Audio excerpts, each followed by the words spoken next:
ending team. Well, Rachel, I want to say thank you. Thank you for accepting responsibility for your actions. You know, as someone that has known you for a long time, you know, being around you, you have treated me with the utmost respect, and you always made me feel comfortable in your presence. And I know your heart. You know, great person, great individual. I also know Maria Taylor, great person as well. Very, very talented, hardworking, and I feel like she also deserves every opportunity that is presented her way. My only hope is that we have a commitment overall to support each other through this process and continue to support each other through our journey. No, I agree with Perk. Let me first say this. I fully support Maria Taylor. I've worked with her since I joined ESPN at Get Up and Countdown, and I've known Rachel for 20 years. Rachel and our entire group here have had some very difficult conversations over this time period, and those conversations don't end here. We will continue to have uncomfortable conversations. No one is excused. She is not excused. I am not excused, Perk. This doesn't just go away, but we have to learn and understand it and become better for each other, and really through our actions more than anything, and that is our responsibility. And we all have a role in that, and that's something that I take pride in, and I hold to myself and everyone to a very high standard. Well, thank you guys both for being with me here today. Thank you, everyone out there, for being with us here today. Just below us is Media Day here at the NBA Finals. The Suns and Bucks getting ready to address what is one of the biggest moments of so many players' careers. We will have all of the sound, all of the action for you. Welcome to The Jump.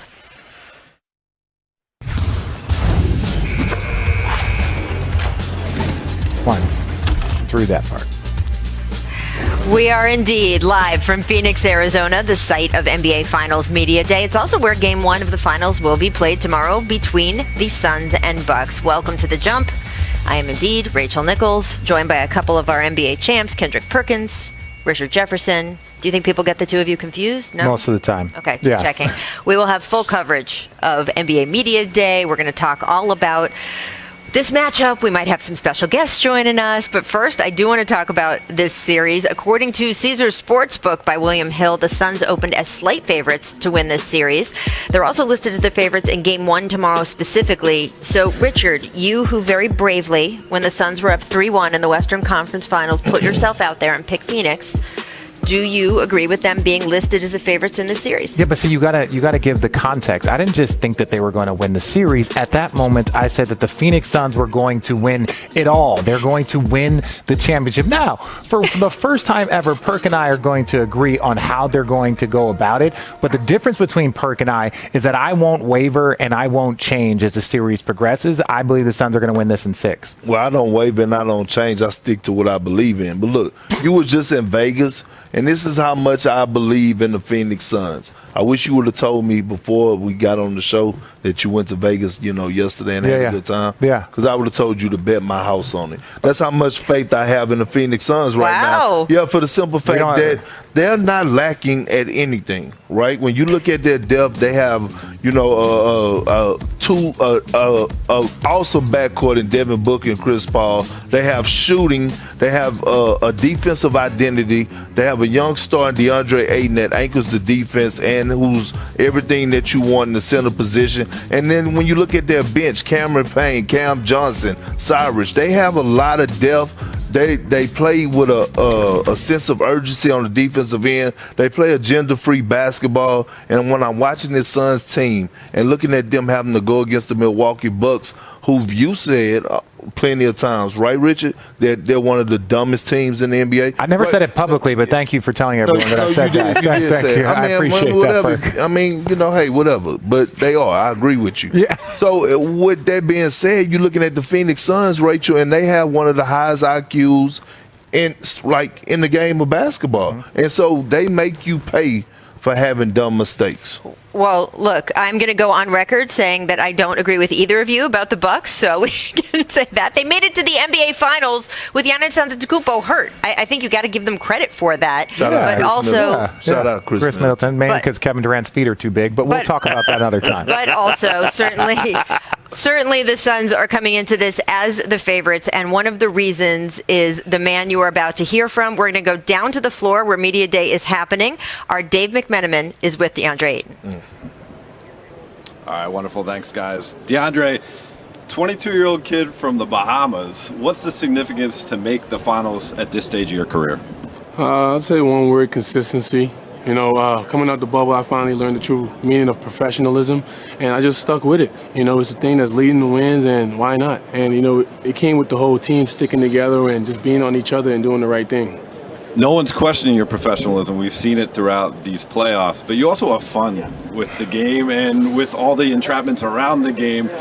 Tell me about those dance moves that you showed off on the court after Game 6 in LA. It's a TikTok dance my sister showed me, and I just was doing the same thing she showed. It was something popular, and, I just was having fun, just getting in my vibe, getting in the mode, and, just embracing the moment. You said that Chris Paul is the best thing that's happened to your career. How has his influence not just affected you, but your entire Suns team this year? Just the way how we approach the game, period. The dude doesn't stop. He's consistent on how he just became CP. And, it's something us young guys, we pick up on and we respect him at a high level. And, he respects us the same. And, just to get the same respect and in the locker room, off the court, and a dude like him, who's a Hall of Famer, just, doing what he does and for who he is, it's something you can't really talk about. It's just, you feel like a Michael Jordan or, like LeBron James on the court with you, and to see him every day, you just start to pick it up. It just starts to pick up. So DeAndre, Hillcrest Prep, right, in Arizona, University of Arizona Wildcats, like our jump producer Danny Corrales. Shout out to Danny. And now you're a Phoenix Sun. What's it been like to have this journey here and to have the fans here see your basketball life play out in front of them? Being here since I was 16, high school, college, now the league, it's actually insane. I'm used to Phoenix, but I was never used to being at the top level while being in Phoenix. And, to see the fans give us this much love and support, it just wants you to keep going. You want to put on the show for your people and, just to get the city wild and just love us. And, the position we're at today, we're here to really leave a stamp and just, put our heads down and keep working. It's been a wonderful run so far. We have to end on a serious note here. We don't know what's going to happen on the other side of the ball with the Milwaukee Bucks and their health and availability, but you could be facing a two-time MVP in Giannis Antetokounmpo. How do you prep for that? Mainly just matching his physicality and just at the end of the day, just competing. You cannot back down from the challenge. Just knowing his foul awareness, being the first man on defense, and just showing him a wall. At the end of the day, you want to stay between him and the ball scores, and just being ready for the challenge, period. You'll be like a kid on Christmas Eve tonight. It's going to be tough to sleep. Game 1 tomorrow. Thanks so much for the time. Thank you, boss. You got it. Lovely. Thank you, Dave. Thank you, DeAndre. What did you guys like about what you heard there? I mean, his maturity level, his growth. You can always tell a guy that has a high IQ, the way that he talks about the game of basketball. You could tell DeAndre Ayton is growing. Mm-hmm. You could tell he's a student of the game now, and he takes his craft more seriously. Yeah, no, well, I think it takes time. You have to grow, and ultimately you have to absorb stuff. And I think he had been doing that over a time period. Mm-hmm. And then when you add Chris Paul to that mix, it's like, oh, no. This is not about you figuring it out. This is about me showing you the way. And sometimes coaches will allow a player to figure it out and give him the time on the court. But I think now you're starting to see that confidence. You're starting to see him, see what's going on. Even then, taking on that challenge of Giannis. Well, this guy was a number 1 pick, right? And there were other people there. You had the Luka, you had the Trae Young, but here you have the Phoenix Suns with the number 1 pick about to play in the NBA Finals. What I love is how much he realizes the factors that have come into play in his career. He's still in his early 20s. I mean, it's hard to sometimes remember that. And he is very open about the fact that when Monty became the coach here, that Monty said to him, you're not working hard enough, right? Monty has that expression, I'm not calling you out, I'm calling you up. And he said, I'm calling you up. I think you can work harder. I think you can do better. And that changed the amount of time he spent in the gym, the way he approached playing basketball. And then, of course, Chris Paul coming here, as DeAndre says, he yells at me every day. But he also added that Chris Paul coming here has changed the course of his career. He says it's one of the favorite guys he's ever played with. And I think that openness on DeAndre's part to feedback and to be willing to learn from two men like Chris Paul and Monty Williams, I just think it speaks volumes about him, because we see sometimes young players who don't want to be told anything.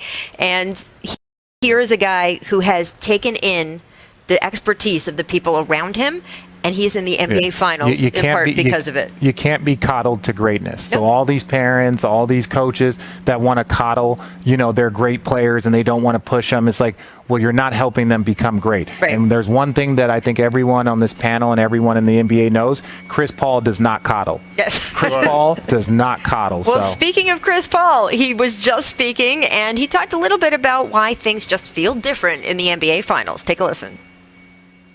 It's different. Obviously, having practice here, not at the practice facility, but it's still basketball. I think we all locked into the goal at hand, and not much. Just I don't know. It's weird, no games being on. I usually watch games every day, so that's probably the part that sucks. That's probably the part that sucks the most. But I'd rather be playing than not. But other than that, just life.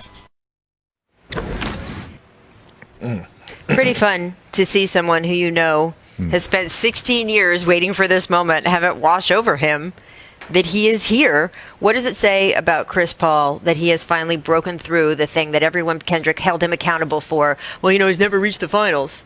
Well, it says a lot, and I go back to what I said last week about it's not what you do, it's how you do it, and the journey he chose to do it in for us reaching the finals. We all know at the age of 36, he could have chose to sit down with Sam Presti, negotiate a buyout, whatever the case may be, and could have went to a contender, probably picked somewhere like the Lakers or Miami or Milwaukee. But he chose to come to Phoenix with a young core that has zero playoff experience and come here and lead them. That's what makes it so special. And I get it. People could talk about the injuries to the Lakers, Jamal Murray being out, whatever the case may be. What about the injuries to Chris Paul? Yeah, right. But the shoulder, COVID, absolutely. the wrist? But he came in, he embraced these young guys. These young guys followed his lead, and look where they at right now. So at the end of the day, I want to go back to a lot of people take the regular season for granted. They were the number 2 seed. So they put themselves in a position to be where they at right now. Yeah, and that's why they have home court advantage. Like all of these people want to talk about, what is, the Phoenix Suns and their journey. But even the Chris Paul, I really don't think that Chris Paul, his situation changes by getting to the finals. I think if he wins the championship, then I think he will be held in a different regard. But I'm proud of him. I'm excited for him. I went to the finals my first and second year and then didn't go again till my 15th year. So there was a 13-year gap between me going to NBA finals. Shut up. Between me going to the finals. But part of that is because you got to put the work and you got to be persistent. Richard, you've been to 4 NBA finals. Yes. Yes. Perk, how many for you? 5. Just saying. Yeah, I'm going up. It's all good, though. We've got more to come from Both got 1 win, so technically you're less successful than me. What? How? Well, percentage-wise, he's 1 for 5. I'm 1 for 4. Oh my! We have more to come here from NBA Media Day. We have more from the two of them. Simple Here's math. a distant replay, though. This date: USA basketball in 1990. All right, we're here at NBA Finals Media Day. These gentlemen were just, I think, bragging about your numerous finals appearances. Yeah, not a record in finals. Me and Perk are combined 2 for 9 in the finals. But you got here. What do you guys remember from media days? Because especially for the younger guys like Devin Booker, DeAndre Ayton, who've never been through it before, it's a gauntlet, right? Yeah, it's just not the media day; it's the finals, right? You have to have that fine line of balancing the two and saying, I want to embrace the finals, embrace the moment, but I'm still here to actually win the basketball games. Yeah. Because so much of media attention. Well, once you get there, you see that it's different. You're Right. like, Right. This is different. This isn't a normal. There's like a whole setup. But the craziest thing for me is we played the Lakers first. Right. Now, Laker Media Day, Yeah. and then the next year we played San Antonio, and I was like, wait, where'd everyone go? This is it? So that was what I remember from back-to-back You ain't years. right, man. It's the truth. Laker Media Day is different. Nichols, joined by Richard Jefferson, Kendrick Perkins, who's bothered to wear a tie today. Thank you, Kendrick. I appreciate that. I mean, some of us, we just professional. Richard's had a little problem with his clothes the last 24 hours, so don't be surprised if you see him in the same outfit tomorrow. I got nothing to say. The first time. Let's discuss Luka Doncic, Team Slovenia securing an Olympic berth. It's the first time ever. It happened over the weekend. Doncic posted 31 points, 11 rebounds, 13 assists in his win over Lithuania. Here is Luka after the game discussing the importance of winning a gold medal for his country. Take a listen. Luka, what would mean more to you? A gold medal with the Team Slovenia or NBA championship with the men? I would say gold medal with Slovenia. You play for your country, and that's something that really. But I wouldn't mind both. They would take him out of the boxing. Richard? I I 100% agree, with Luka. It is more important. Like here in the U.S., we are taught, like just culturally, state championship, national championship, and NBA championship. The gold medal is something that's like kind of out of like a kid's basketball dream, where for Luka in a much smaller country in European basketball, like that would mean a whole different thing for him. So like I'm not going to disrespect like his feelings towards representing his country. Yeah, I'm not either. I mean, you can see the joy just not only in his face, but in his teammates' face. Like, it's a family, right? Mm-hmm. And this is his country. Obviously, he's probably running the country right now, right? Yeah. I mean, he's so iconic. But at the end of the day, I still need that same energy when he come back to the United States with the Dallas Mavericks. Well, I mean, I'm not saying that it's... No. I think it's, look, I get the reporter's question. International athletes have been asked that over and over, in part because in those countries there is such a high emphasis played on playing for your national team. There doesn't only have to be one. Right? It doesn't have to be this is more important than this. They could both just be really important to him. When you watch Luka Doncic out on the floor, I have never once watched him play a game and think, oh, he doesn't really care. Right. No. He cares about winning an NBA title. He's talked about it over and over, and he really cares about this. And I think that's exciting for basketball fans that he gives that same energy to both. Devin Booker has been at the podium, so we want to check in on him. And he's talking a little bit about what the importance is to the city of Phoenix of having these Suns in the NBA Finals. Take a listen. I mean, I think it's the baby here. It's the only professional team that has Phoenix in it. Every other team's Arizona, so Phoenix Suns is the baby franchise here, and they love it with a passion. And I'm wearing the shirt from '93 right now. I think it started around that time to when they developed that. You hear people talk about, I remember when I watched Charles and them. Like, you hear those stories at all times, and seeing the passion in their eyes when they're telling the stories, and even being at the bottom of the barrel for the past 5 years and them still showing up and showing love, shows that same type of love that they have for this team. That's pretty cool. And Richard, part of what you talked about when we were here for the Western Conference Finals is you grew up in Arizona. Mm-hmm. You went to the University of Arizona.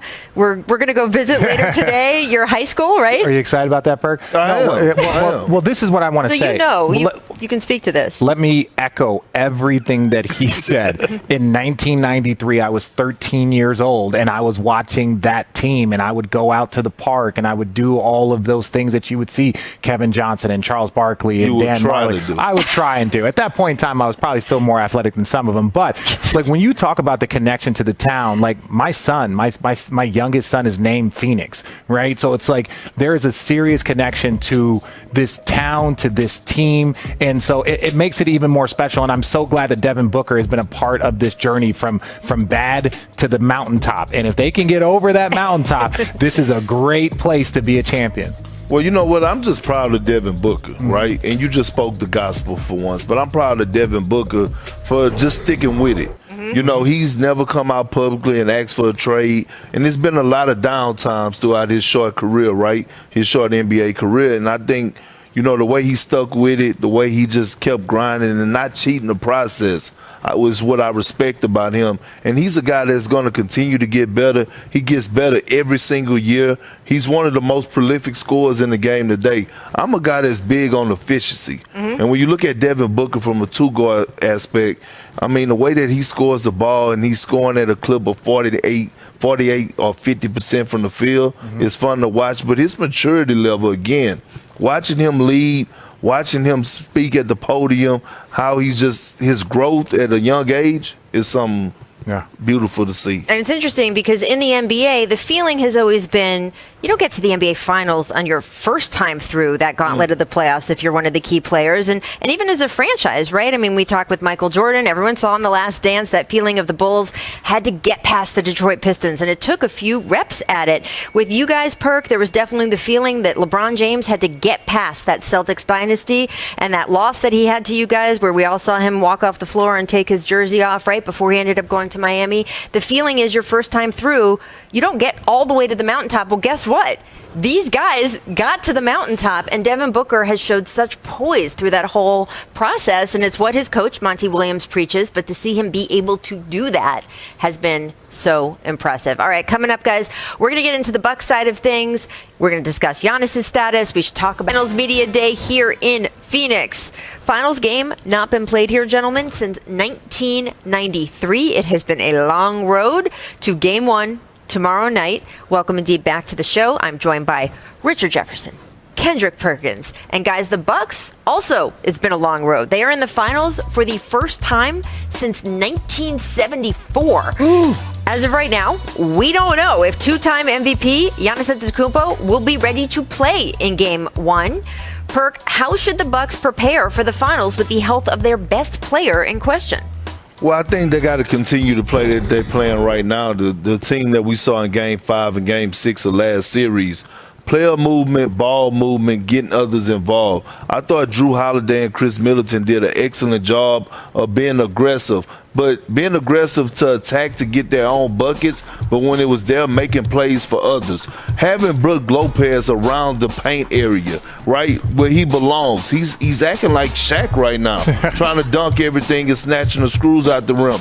Bobby Portis, his impact on the game, along with Forbes coming in off the bench, they're going to have to get it done collectively, but overall, this is a different group that they're going against in this Phoenix Suns team. They have perimeter defense. This is a team that load up boxes and elbows. This is a team that is great at helping the helper, and I mean, they're tied on the string defensively, so ball movement, player movement is going to be huge if the Bucks stand a chance against this Phoenix Suns team. No, I completely agree with Perk, which is starting to get more and more frustrated. Hey, I'm very confused here today. Yeah, I know.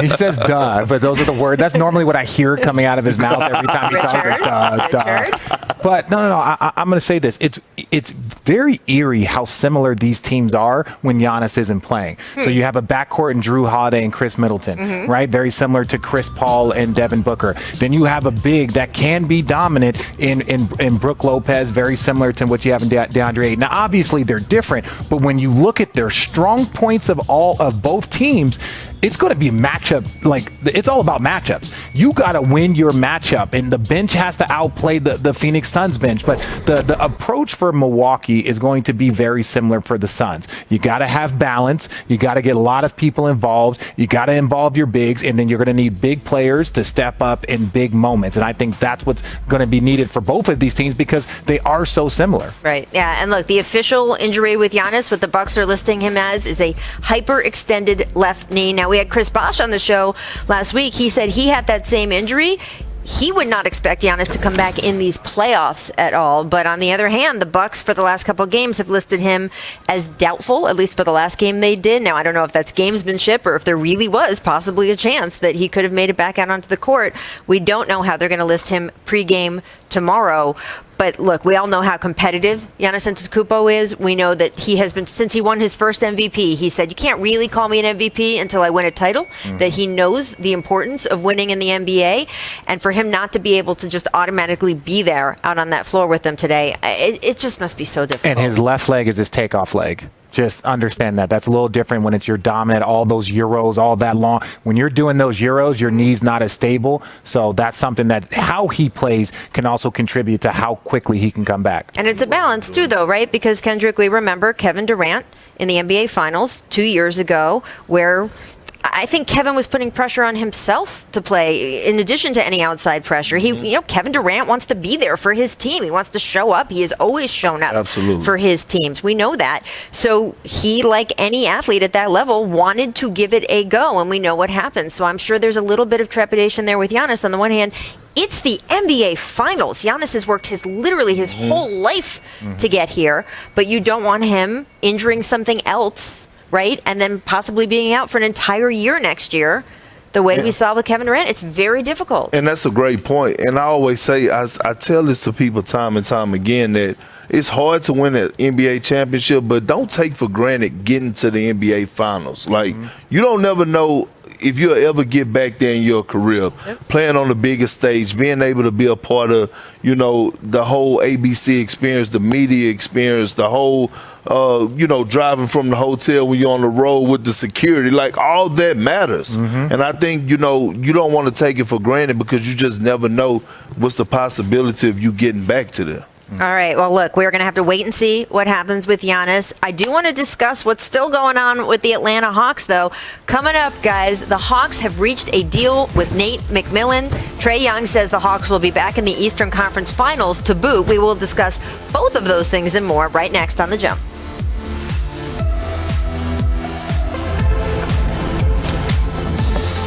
To Phoenix, Arizona, site of Game 1 of the NBA Finals.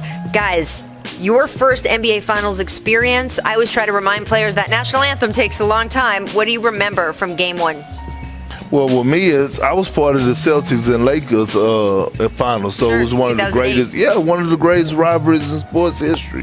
I remember everything about it. It was golden. Yeah, well, I also was a part of the Lakers three-peat, so that was a lot of fun. From the other end. You know what it was? We just got to go over the top. No, shut up. We were the team that didn't expect to be there. We were picked to finish second to last, and we made it to the final. So it was the journey. You got this. That moment is really big in Game 1. That's what I always tell players. That